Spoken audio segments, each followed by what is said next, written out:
Wesh les gens, c'est Revive, et bienvenue dans cette review du manga le plus musculeux de tous les temps, j'ai nommé The Jojo Lands. Pfiou, fait chaud hein, on va pas se mentir, l'enregistrement est difficile. Quoi qu'il en soit, comment ça va vous depuis le mois dernier? De mon côté, je suis en plein rush de fin d'année, on est en train de développer un jeu vraiment sympa avec mes gars, j'ai hyper hâte de vous montrer ça. Je vous en avais déjà pas mal parlé la dernière fois, alors je vais pas vous retenir 40 ans, mais sachez que malgré mon quotidien plutôt occupé et mouvementé, deux gros projets sont en préparation. On se donne rendez-vous en juillet pour un nouveau podcast avec Costi, cette fois-ci pour parler de Clair Obscur. Et si tout va bien, la prochaine grosse chronique random devrait arriver en fin d'été. Vous l'avez sûrement vu, et j'espère que ça vous a pas fait un trop gros choc le mois dernier, mais j'ai changé l'ADA des miniatures des reviews. J'en pouvais plus de ce noir et blanc triste qui contrastait d'autant plus avec mes plus récentes minias sur les grosses vidéos, beaucoup plus travaillées qu'avant. L'immense majorité d'entre vous a grave kiffé, alors on va continuer. Je change petit à petit les anciennes même si c'est très long, et je suis pas encore à 100% tranché sur les couleurs, mais en tout cas, on va rester dans cette direction. Bref, rien de spécial côté Actu Jojo ce mois-ci, on a déjà assez bien mangé en mai, et le mois prochain c'est Ultra Jump et sûrement couverture de tome, alors on va être patient. Ah si, cette putain d'illu avec tous les Jojo a été révélée, et quelle claque! Y'en a pas un qui est moins sexy qu'un autre. Le style actuel d'Araki est fabuleux, et c'est de très loin l'une de mes illus rassemblant tous les Jojo préférés. Voici la cover de chapitre de ce mois-ci, avec une cover mettant en avant Jojo et Dragona.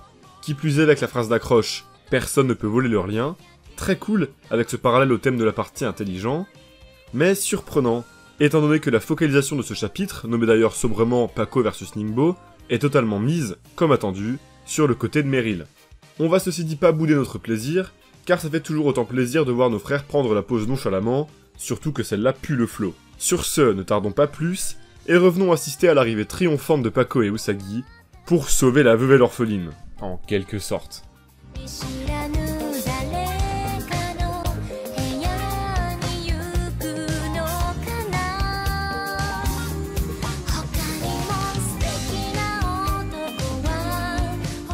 Pour résumer en une phrase le chapitre de ce mois-ci, je dirais que c'est jusqu'à maintenant le chapitre le plus beau, le plus violent, le plus stylé, et avec le plus d'aura farming de la partie. Vraiment, on a si bien mangé. Vous connaissez mon appétence pour les combats violents, alors vous imaginez bien que j'ai pété un plomb en découvrant celui-ci. Mais c'est pas parce qu'on a eu le droit à globalement un gros combat bien sale, qu'il n'y a pas beaucoup à dire, ne serait-ce qu'en termes de mise en scène, et globalement à propos des brillantes idées dont fourmille ce chapitre sur tous les points. Alors sans plus tarder, fonçons.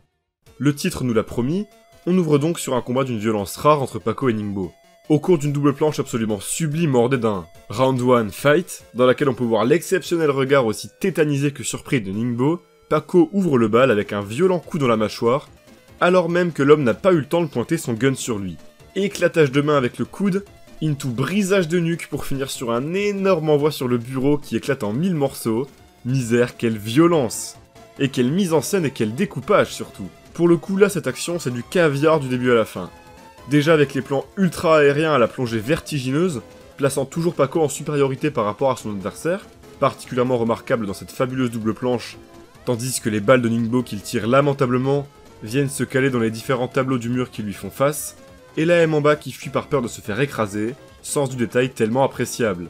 Ça part dans tous les sens tout en étant affreusement lisible, la compo est absolument magistrale. L'occasion aussi de revenir sur ce body horror absolument délicieux. C'est du très grand Araki, qu'on n'avait pas vu dans ce domaine depuis le début du combat contre Lulu, et jamais à ce niveau dans The Jojo Lands. Les yeux révulsés, la mâchoire déformée, les dents explosées avec le sang qui gicle partout, ah que j'adore ça! Le stand de Paco démontre ici tout aussi bien sa capacité à offrir une mise en scène aérienne vertigineuse, que des combats d'une violence rare. Parfaitement mélangés, pour offrir un cocktail explosif d'hémoglobine et de destruction massive, illégal même en dessin. Une preuve s'il en fallait que malgré des stands de concepts simples pour nos héros, Araki redouble d'inventivité à chaque chapitre pour les exploiter au-delà même de ce qu'on pourrait en attendre. Sincèrement, félicitations. Content que ce soit mon GOAT qui en bénéficie le plus d'ailleurs. Enfin, alors que la M se met à viser Paco pour le calmer, elle se fait soudainement assaillir d'une nuée de balles venant se loger dans certaines affiches et foutre un sacré bordel dans le bureau de Meryl. Usagi est là, et quelle arrivée! Le dynamisme absolu, la sueur de la M, les pleurs d'un Usagi heureux de revoir Meryl en vie, tout est délicieux. Paco viendra sur la même page discrètement shooter dans la mitraillette de Ningbo pour la faire passer derrière lui et ainsi prendre l'ascendant. Désormais, il a le contrôle. On pourrait se dire que c'en est fini du combat, vu l'état de Ningbo, mais étant donné qu'on le sait en possession d'un stand, et le nom du chapitre aussi, on se doute bien qu'une réplique ne tardera pas. Mais que Paco est préparé à cette dernière. Encore un procédé intelligent d'Araki, nous donnant un point de vue supérieur à celui des personnages, qui restent pour autant intelligents et sur leur garde, comme nous le sommes. Ça instaure un sentiment de tension et de danger imminent, très agréable. Avant d'avancer, j'aimerais parler brièvement d'un sujet à côté duquel je suis totalement passé le mois dernier, alors que je l'avais déjà évoqué précédemment, quid de la question du stand de Meryl. Ça a toujours été une grande interrogation.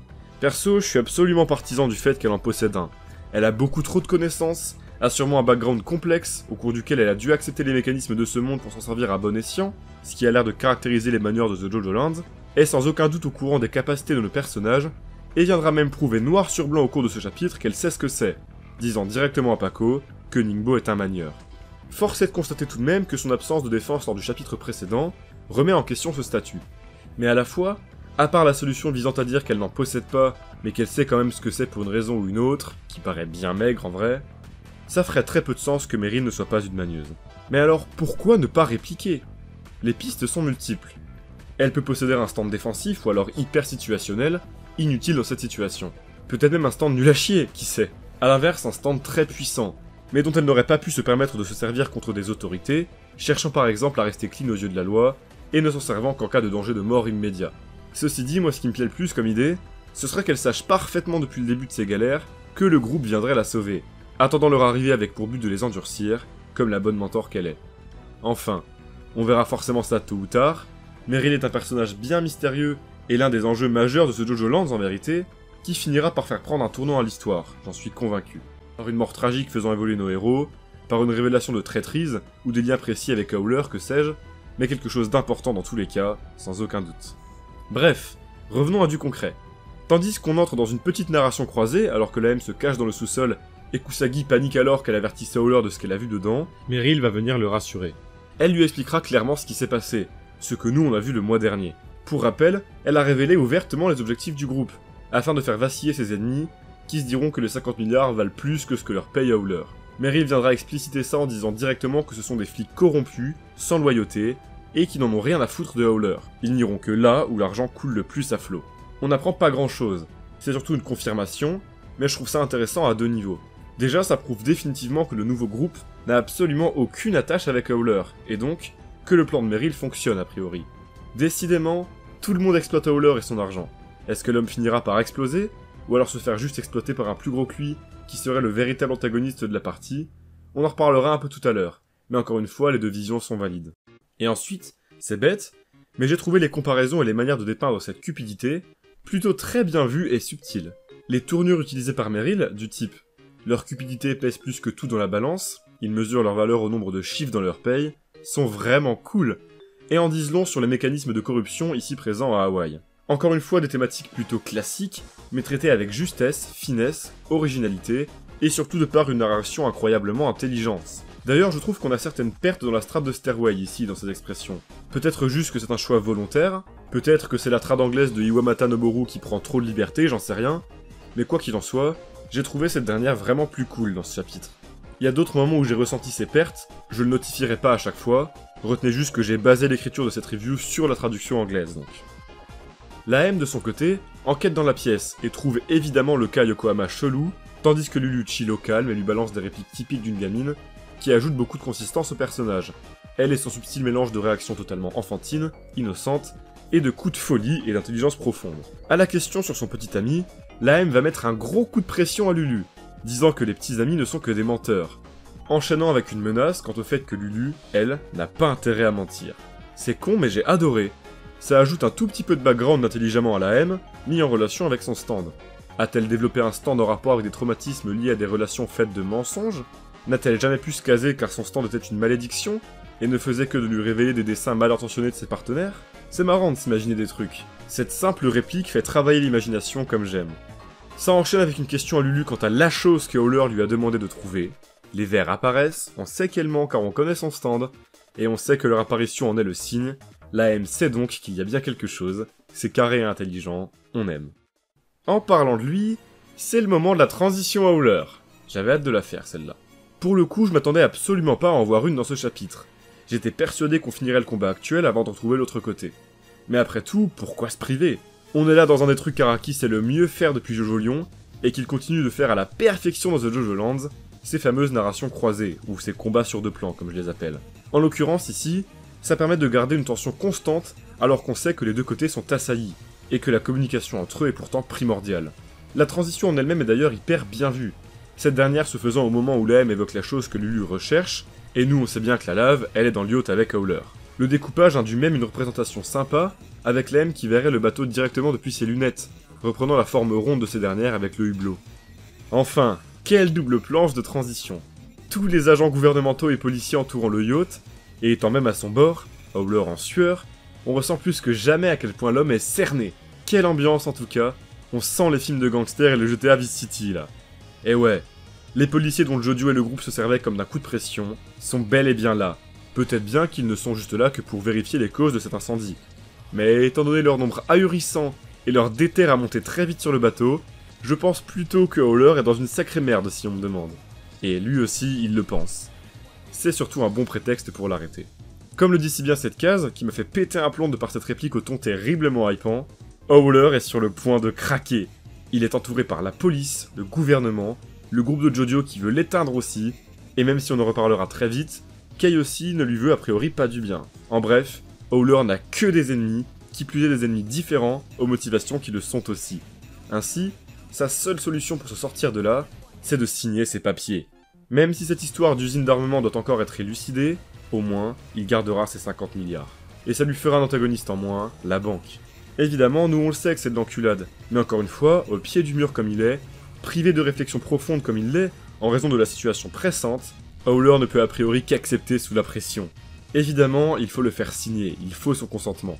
Ce n'est pas un vol, mais un simple suivi de la volonté de la lave. En retour, Howler va évidemment péter un plomb. Rappeler que ce terrain est une possession transmise sur des générations, et qu'il est important pour lui.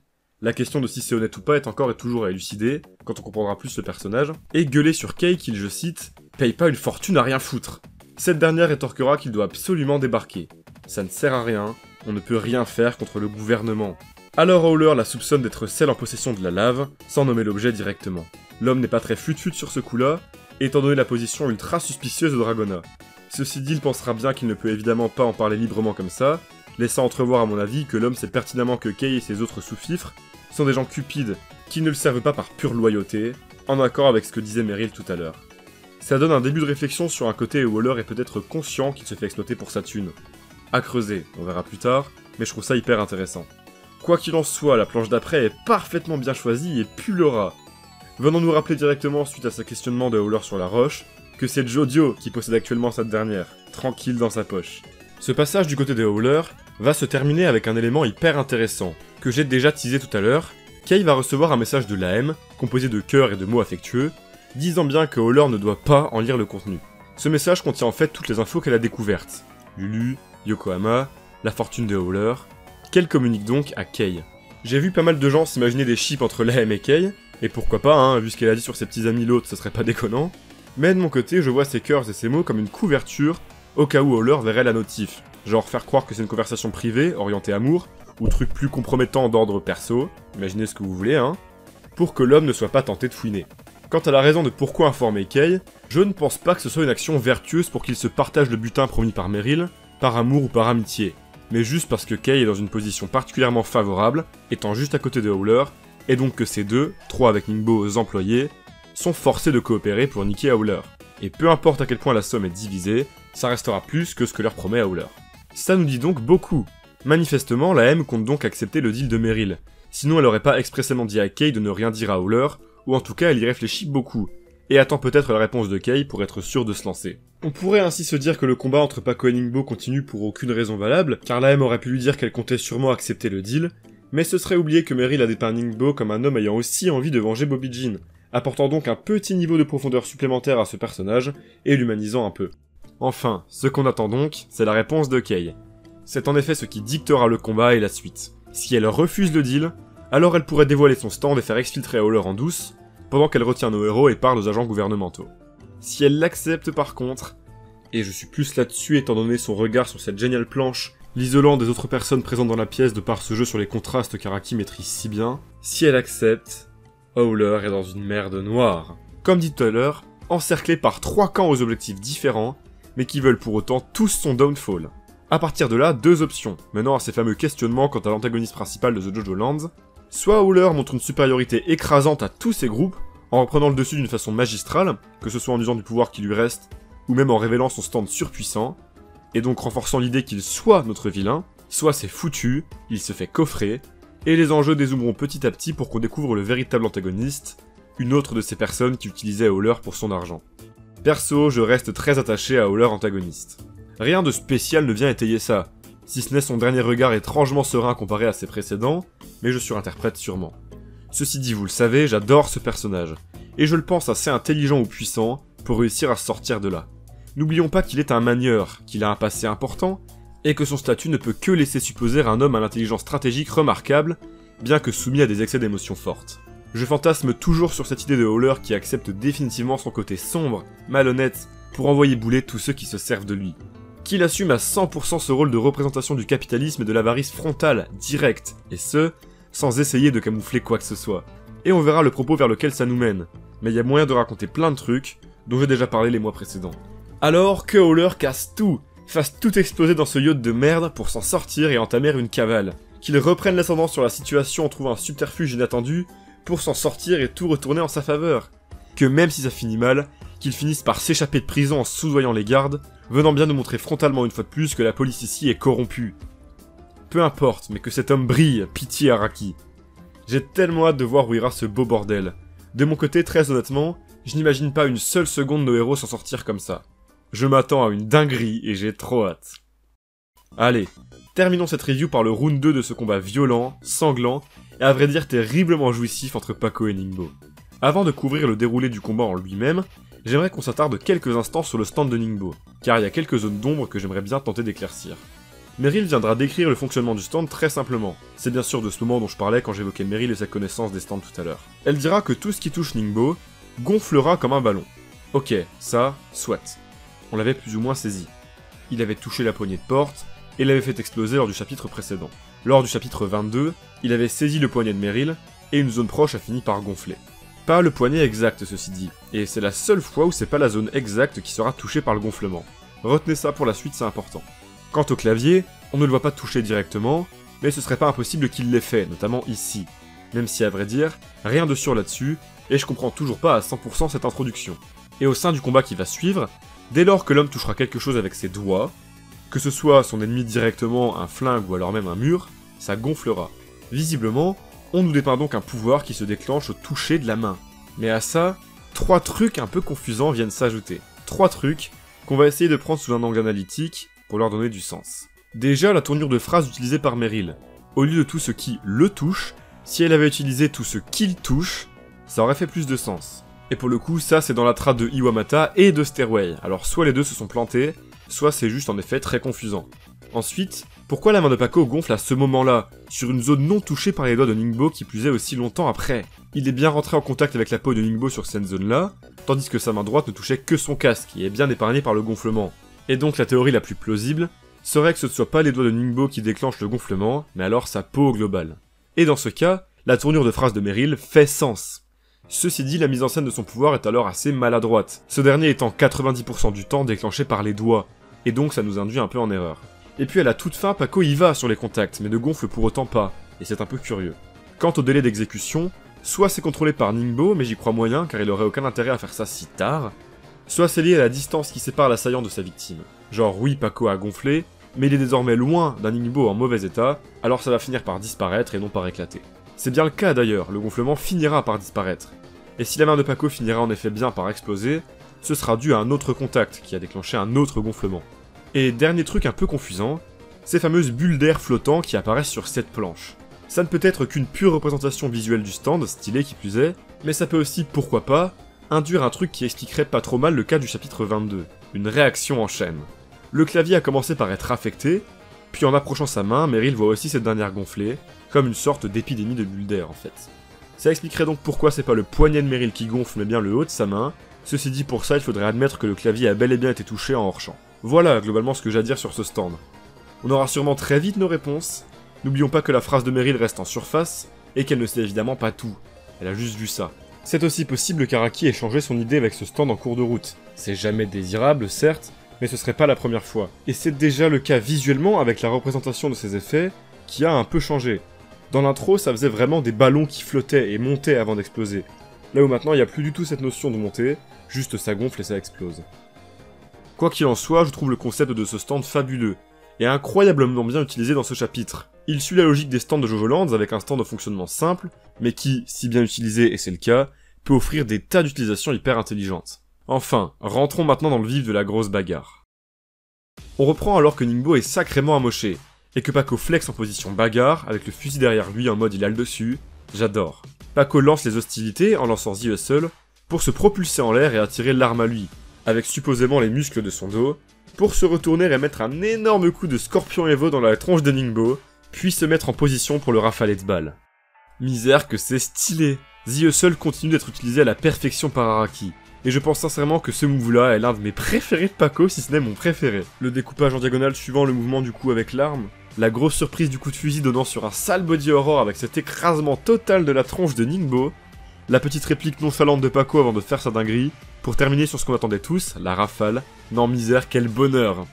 Enfin, ça aurait été dans le meilleur des mondes, car Ningbo répondra en se protégeant avec ses mains, pour faire gonfler l'arme, et l'exploser avant même que la rafale ne s'enclenche. Paco, alors surpris autant que nous, se laissera choper sa main, et va instantanément la perdre dans une violente explosion, démontrant toute la puissance redoutable de ce stand, alors que sa silhouette apparaît brièvement sur cette case, montrant un Ningbo dans un état lamentable, mais toujours debout. J'aime tellement ça. On dirait vraiment un putain de zombie qui donne tout, même en se faisant exploser la gueule. Ça me fait penser à une sorte de Notorious Bing humain, dans un sens. Paco garde la foi et demande à Usagi de foutre ses doigts dans la glace, mais pas dans le même verre que ceux de Meryl, attention, hein, pour pas que les médecins se plantent en leur cousant. Il est trop fort, putain. L'allusion au chapitre précédent et sa nonchalance légendaire me régalent tellement.